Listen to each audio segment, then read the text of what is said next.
You're sitting inside the passenger's compartment of former LA Railway car number 3001 or 3001. When the new PCC cars made their debut in Los Angeles back in the 1930s, this car had it covered with a tarp, sat in front of City Hall. Shirley Temple and Mayor Shaw pulled the tarp off and unveiled this car to the traveling public of Los Angeles.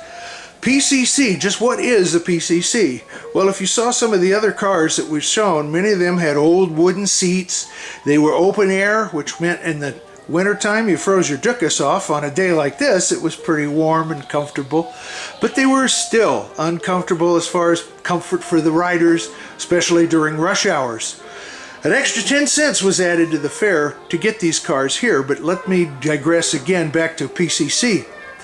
A group of streetcar presidents got together to figure out what the riding public would want in a new streetcar, because at the time service was declining.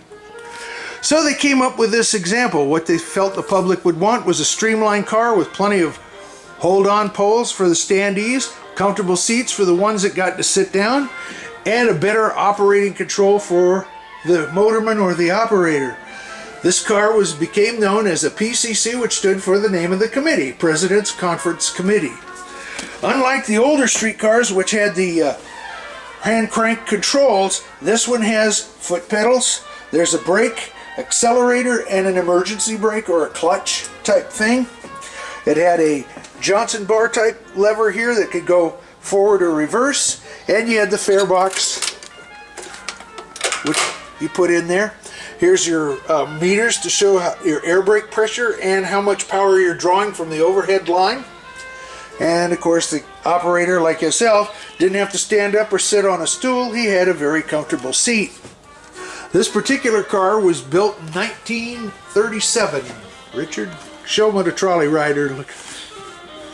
Yeah, I wish it would. I'm going to bother the guy up front now. Okay, you bother the guy up front. Also on here was it's a very lovely place. Different ads for different things, including this one. It says this car, the back of this car goes your way too. Hopefully they got all the standees to move to the back of the car.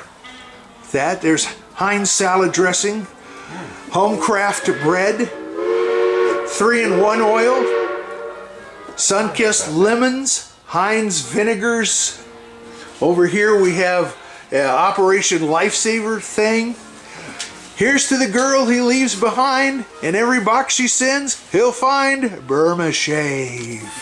Burma Shave. Then there's Ivory Soap for very fine silks. Most salespeople in the better shops recommend Ivory Soap or Ivory Flakes.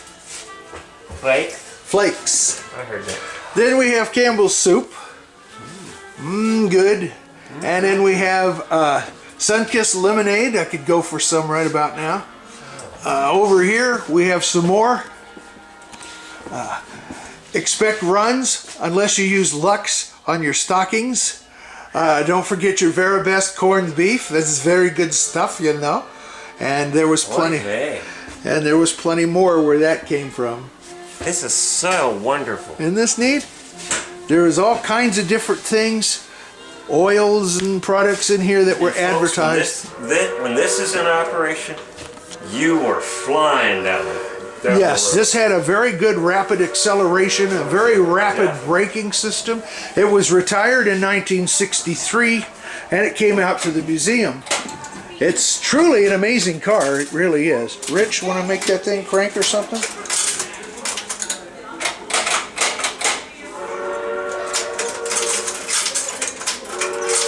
Okay, that's it for 3001. Sorry, no food or drink allowed on the train. Oh well. Water is okay.